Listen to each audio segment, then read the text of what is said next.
Hello' friends, welcome back to my YouTube channel. মই অনুৰাগ শৰ্মা। আপোনালোক সকলোকে পুনৰবাৰ স্বাগতম জনাইছোঁ মোৰ ইউটিউব চেনেলটোলৈ।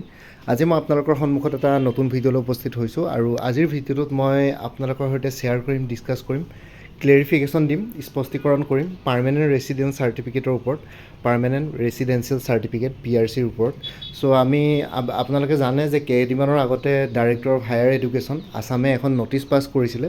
চ' সেই ন'টিচখনত দিছিলে তেওঁলোকে যে এতিয়াৰ পৰা যোনখিনি এডুকেশ্যন ডিপাৰ্টমেণ্টৰ যোনখিনি এমপ্লয়িজ ৰিক্ৰুট কৰা হ'ব, প্ৰফেচাৰে হওক, টিচাৰে হওক বা গ্ৰেড 3, গ্ৰেড 4 এমপ্লয় হওক, তেওঁলোকৰ কাৰণে পাৰ্মানেণ্ট ৰেচিডেঞ্চিয়েল চাৰ্টিফিকেটটো মেণ্ডেটৰী নহ'ব, PRC নহ'লেও এপ্লাই কৰিব পাৰিব। আৰু সেইখন ন'টিচ যেতিয়া পাছ কৰিছিলে তেতিয়া বহুতখিনি আমাৰ অসমৰ বহুতখিনি চিটিজেনছে এইটো বস্তু অপ'জ কৰিছিল যে PRC নোহোৱাকৈ বহিৰাজ্যৰ বহুতখিনি মানুহ সোমাই যাব এডুকেশ্যন ডিপাৰ্টমেণ্টত। এইটো অকল জাষ্ট এডুকেশ্যন ডিপাৰ্টমেণ্টৰহে ন'টিচ আছিলে, ডাইৰেক্টৰ অফ হায়াৰ এডুকেশ্যনৰহে ন'টিচ আছিলে।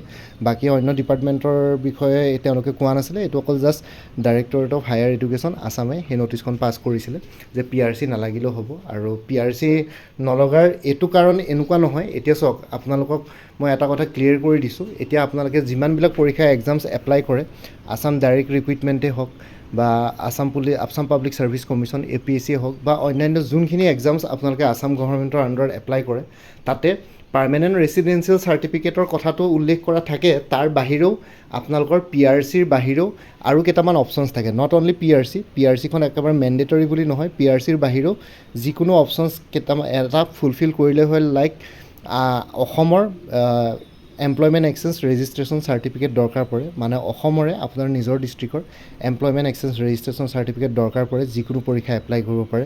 সেইটো ৰুল বেছিকৈ ষ্ট্ৰিক্টলি ফ'ল' কৰে আছাম পাব্লিক ছাৰ্ভিচ কমিশ্যনে।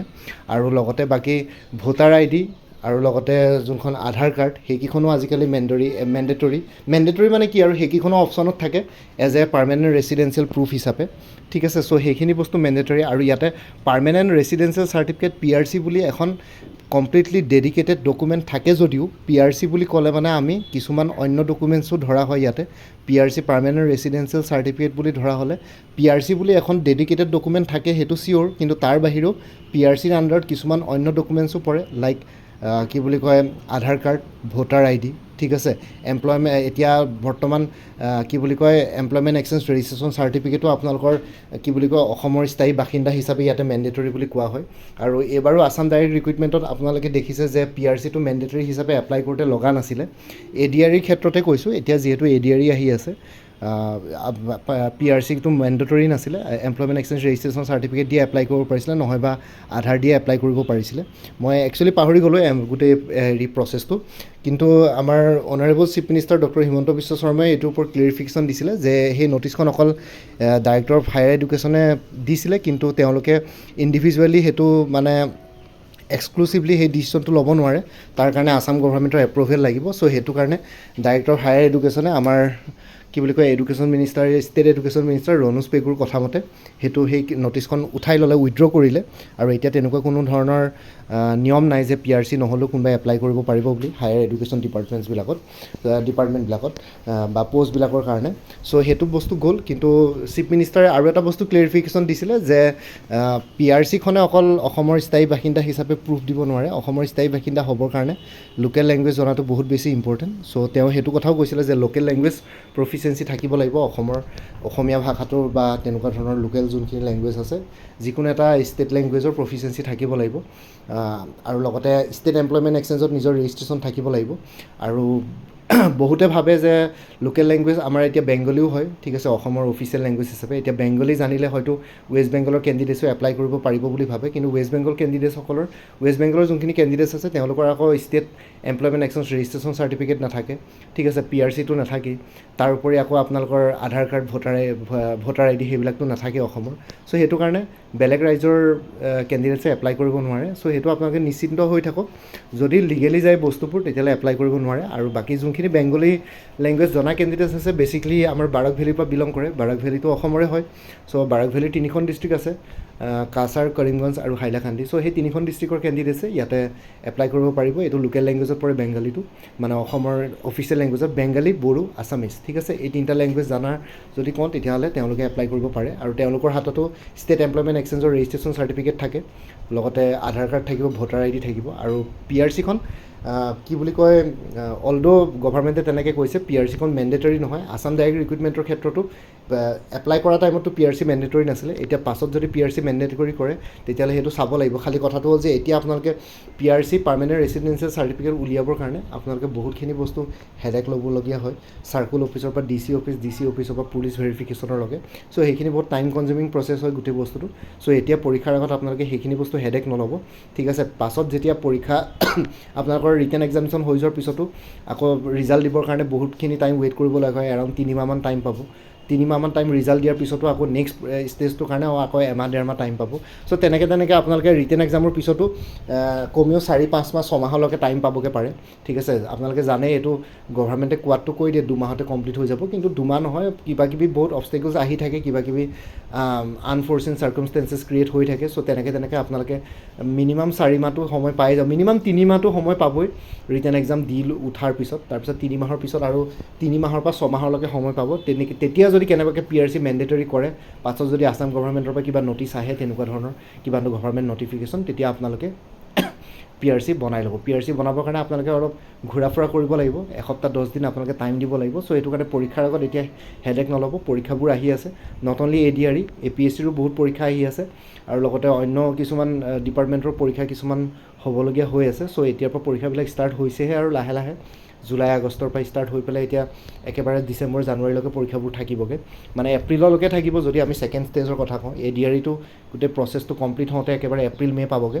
চ' সেইটো কাৰণে আপোনালোকে সেইখিনি বস্তু এতিয়া হেডেক নলৈ পেলাই এইখিনি ধ্যান দিয়ক। আৰু এজ অফ নাও PRCৰ কথা আছাম গভাৰ্মেণ্টে পাৰ্মানেণ্ট ৰেচিডেঞ্চিয়েল চাৰ্টিফিকেট মেণ্ডেটৰী একো কৰা নাই, অপশ্যনেল কৰা আছে। কাৰণ PRCৰ বাহিৰেও এখন ডেডিকেটেড PRC বুলি চাৰ্টিফিকেটখনৰ বাহিৰেও বাকী অন্য চাৰ্টিফিকেটছবিলাকো ভেলিড প্ৰুফ হিচাপে, ভেলিড ৰেচিডেঞ্চিয়েল চাৰ্টিফিকেট বা স্থায়ী বাসিন্দা প্ৰুফ হিচাপে স্বীকৃতি দিয়া হয়। লাইক মই ক'লোৱেই, কি বুলি কয়, employment exchange registration certificate, voter ID, আধাৰ কাৰ্ড, এইখিনি বস্তু, ঠিক আছে। চ' এইখিনি বস্তু ইমানতে মই এইখিনি জনাবৰ কাৰণে ভিডিঅ'টো বনাওঁ। চ' আপোনালোকে এইটো লৈ পেলাই কোনো পেনিক নহ'ব। চ' এতিয়া এজ অফ নাও তেনেকৈ থাকক। কিবা যদি ইয়াৰ ওপৰত যদি আৰু এক্সট্ৰা কিবা নটিচ বা নটিফিকেশ্যন পাওঁ তেতিয়াহ'লে মই নিশ্চয় ভিডিঅ' বনাই আপোনালোকক ডিটেইলছত জনাম। চ' এইখিনি জনাবৰ কাৰণে জাষ্ট ভিডিঅ'টো বনালোঁ। এজ অফ নাও আপোনালোকে এইখিনি বস্তু হেডেক নলৈ পেলাই, এতিয়া অফিচত ঘূৰি ফুৰা টাইম নহয় আৰু। আপোনালোকে জানে গভাৰ্মেণ্ট অফিচবিলাকত কিমান প্ৰব্লেম হয়, ইটোৰ পিছত সিটোলৈ ঘূৰি ফুৰিব লাগে, বহুতবিলাক মানুহেতো কামো নাজানে ভালকৈ। চ' সেইটো কাৰণে সেইবোৰ বস্তু টাইম কনজিউমিং হয়। চ' সেইটো কাৰণে এতিয়া এইখিনি বস্তু আপোনালোকে টেনশ্যন নলৈ পেলাই পঢ়া শুনাত মন দিয়ক। বাকী পাছত পৰীক্ষাৰ পিছত ৰিটেন এক্সামিনেশ্যনত এনাফ টাইম পাব। যদিও অফিচিয়েল কিবা নটিফিকেশ্যন আছে PRC লাগিবই ডকুমেণ্ট ভেৰিফিকেশ্যনত, তেতিয়া মই নিশ্চয় আপোনালোকক জনাম কিবা যদি নটিফিকেশ্যন তেনেকুৱা আহে। আৰু তেতিয়া পৰীক্ষাৰ পিছত আপোনালোকে ৰিটেন এক্সামটো দি লোৱাৰ পিছত আপোনালোকে ভালকৈ 10 দিনমান টাইম লৈ পেলাই গোটেইখিনি বস্তুত আপোনালোকে কভাৰ কৰি ল'ব পাৰিব। চ' এইখিনিয়ে আছিলে। বাকী এতিয়া কিছুমান এভেইলেবল কৰ্চেছ আছে, আপোনালোকে কৰ্চখিনি মোৰ পৰা ল'ব পাৰে। কোনোবাই যদি আগতে কিবা যদি কৰ্চ লৈ থৈছিলে মোৰ পৰা, তেতিয়াহ'লে জনাই দিব কোনটো কৰ্চ লৈছিলে। কাৰণ কিছুমান কৰ্চৰ মেটেৰিয়েলছ কমন থাকিব পাৰে, তেতিয়া আপোনালোকে গোটেইখিনি মেটেৰিয়েলছ নলৈ পেলাই যোনখিনি আনকমন মেটেৰিয়েলছ সেইখিনি ল'লে হ'ল, তেতিয়া আপোনালোকে গোটেই পে'মেণ্টটো কৰিবলগীয়া নহয়। চ' ইয়াতে কৰ্চবিলাক হ'ল APSC assistant accounts officer, APDCL, AHDCLৰ কাৰণে ফুল কৰ্চ এটা এভেইলেবল আছে। ইয়াতে 3খন পেপাৰ কভাৰ কৰা হৈছে, জেনেৰেল ইংলিছ, জেনেৰেল নলেজ আৰু মেথমেটিক্স যোনখন আপোনালোকৰ ডেছক্ৰিপটিভ পেপাৰ আছে সেইখন। চ' ইয়াতে 400 ৰুপিছত। আৰু APSC ৰিচাৰ্চ এছিষ্টেণ্ট ফাইনেন্স ডিপাৰ্টমেণ্টৰ এটা ফুল কৰ্চ এভেইলেবল আছে 400ত। APSC CC preliminary combined competitive preliminary examination 2024-25ৰ কাৰণে ফুল কৰ্চ এটা এভেইলেবল আছে 400ত। APSC CDPO child development project officer full course এটা এভেইলেবল আছে জেনেৰেল ইংলিছ আৰু জেনেৰেল নলেজৰ ওপৰত 300ত। Assam direct recruitment ADRE 2.0 full course এটা এভেইলেবল আছে 350ত। ইয়াতে গোটেইখিনি কভাৰ কৰা হৈছে, social science, general knowledge, maths, English language and comprehension, ঠিক আছে। চ' সেইখিনি গোটেইখিনি কভাৰ কৰা হৈছে। তাৰপিছত উইমেন এণ্ড চাইল্ড ডেভেলপমেণ্টৰ ষ্টেটিষ্টিকেল এছিষ্টেণ্টৰ ফুল কোৰ্চ এটা এভেইলেবল আছে 350ত আছাম পুলিচ SI কনষ্টেবল আৰু অন্যান্য পষ্টসমূহৰ কাৰণে ফুল কোৰ্চ এভেইলেবল আছে 350ত APSC computer operator full course available আছে 300ত APSC tourism development officer full course available আছে 300ত APSC motor vehicle inspector MVR general studies পেপাৰখনৰ কাৰণে ফুল কোৰ্চ এভেইলেবল আছে 400ত আৰু ইয়াতে কাৰেণ্ট এফেয়াৰ্ছ কোৰ্চবিলাকত আপোনালোকে জানুৱাৰী 2023 পৰা জুন 2024 লৈকে কভাৰ কৰা হৈছে জুলাই মাহটো এতিয়া বৰ্তমান চলি আছে জুলাই মাহটো কমপ্লিট হোৱাৰ পিছত আগষ্টৰ আপোনালোকে ফাৰ্ষ্ট উইকত 2-3 তাৰিখে আপোনালোকে জুলাই মাহৰ কাৰেণ্ট এফেয়াৰ্ছখিনিও পাই যাব তাৰ কাৰণে এবাৰ মোৰ পৰা কোৰ্চ কিনিলে মানে আপোনালোকে কাৰেণ্ট এফেয়াৰ্ছৰ কাৰণে প্ৰত্যেক মাহে পে' কৰি থাকিব নালাগে কাৰেণ্ট এফেয়াৰ্ছখিনি আপোনালোকে লাইফ টাইম এক্সেছ পাই যাব জাষ্ট মোক এটা ৰিমাইণ্ডাৰ মেছেজ দিলেই হ'ল হোৱাটছএপতে আৰু কোনোবাই যদি মোৰ পৰা কোৰ্চ ল'ব বিচাৰে তেতিয়াহ'লে ইয়াতে দিয়া হোৱাটছএপ নাম্বাৰটো 9706557851 এই হোৱাটছএপ নাম্বাৰটো মোক মেছেজ কৰি জনাওক আপোনালোকক কোনটো কোৰ্চ লাগে লগতে কোৰ্চৰ কণ্টেণ্টছখিনি শ্বেয়াৰ কৰিম লগতে পে'মেণ্টৰ লিংক দি দিম পে'মেণ্ট কৰাৰ লগে লগে গোটেই কোৰ্চবিলাক আপোনালোকে PDF ফৰ্মেটত নিজৰ হোৱাটছএপতে পাই যাব গোটেইবিলাক কোৰ্চ মাল্টিপল চইচ কুৱেশ্যনছ আছে কিছুমানৰ এক্সপ্লেনেশ্যন আছে য'ত নেচেচেৰী য'ত ষ্টেটমেণ্ট বেছ কুৱেশ্যনছৰ দৰকাৰ তাতে ষ্টেটমেণ্ট বেছ কুৱেশ্যনছ আছে মেথছ ৰিজনিং এপ্টিটিউডবিলাকত ষ্টেপ বাই ষ্টেপ এক্সপ্লেনেশ্যন ফৰ্মুলা সেইবোৰ থাকিব কাৰেণ্ট এফেয়াৰ্ছখিনিও MCQs প্লাছ এক্সপ্লেনেশ্যন পাই যাব আৰু লগতে ইয়াতে যোনটো হোৱাটছএপ নাম্বাৰ দিয়া আছে সেইটোত অনুগ্ৰহ কৰি কল নকৰিব সেইটো জাষ্ট হোৱাটছএপ মেছেজৰ কাৰণে এভেইলেবল কলৰ কাৰণে এভেইলেবল নহয় বাকী এই ভিডিঅ'টোৰ ডেছক্ৰিপশ্যন আৰু কমেণ্ট ছেকশ্যন চেক কৰক তাতে কোৰ্চখিনিৰ কথা আৰু এবাৰ উল্লেখ কৰিছোঁ ভিডিঅ' ডেছক্ৰিপশ্যন আৰু কমেণ্ট ছেকশ্যনত আপোনালোকে কোৰ্চখিনিৰ কথা পাই যাব লগতে হোৱাটছএপ নাম্বাৰো তাতে উল্লেখ কৰিছোঁ আৰু লগতে আৰু এটা কথা কৈছোঁ আছাম ডাইৰেক্ট ৰিক্ৰুইটমেণ্ট 2.0 বুলি এটা প্লে'লিষ্ট ক্ৰিয়েট কৰি থোৱা আছে সেই প্লে'লিষ্টৰ লিংকটো এই ভিডিঅ'টোৰ ডেছক্ৰিপশ্যনত দি দিছোঁ আপোনালোকে সেই প্লে'লিষ্টটো ছেভ কৰি থ'ব যাতে ভৱিষ্যতলৈ এনেকুৱা ধৰণৰ কম্পিটিটিভ এক্সামছবিলাক দিয়াৰ ক্ষেত্ৰত আৰু অলপ এক্সট্ৰা গাইডেঞ্চ পাই যায় আৰু আছাম ডাইৰেক্ট ৰিক্ৰুইটমেণ্টৰ যিকোনো ভিডিঅ' তাতে এভেইলেবল আছে আৰু লগতে মোৰ আৰু এটা চেনেল আছে অসম IQ বুলি সেই চেনেলটোৰ লিংকটো এই ভিডিঅ'টোৰ ডেছক্ৰিপশ্যনত দি দিছোঁ আপোনালোকে সেইটো চেনেলটো ছাবস্ক্ৰাইব কৰি ল'ব পাৰিব যাতে ভৱিষ্যতলৈ এনেকুৱা ধৰণৰ কম্পিটিটিভ এক্সামছবিলাক দিয়াৰ ক্ষেত্ৰত আৰু অলপ এক্সট্ৰা গাইডেঞ্চ পাই যায় বাকী মোৰ ভিডিঅ'ছবোৰ চাই যদি ভাল পায় মোৰ চেনেলটো ছাবস্ক্ৰাইব কৰি ল'ব আৰু লগতে আপোনালোকৰ যিমানখিনি ফেমিলি ফ্ৰেণ্ডছ ৰিলেটিভছ আৰু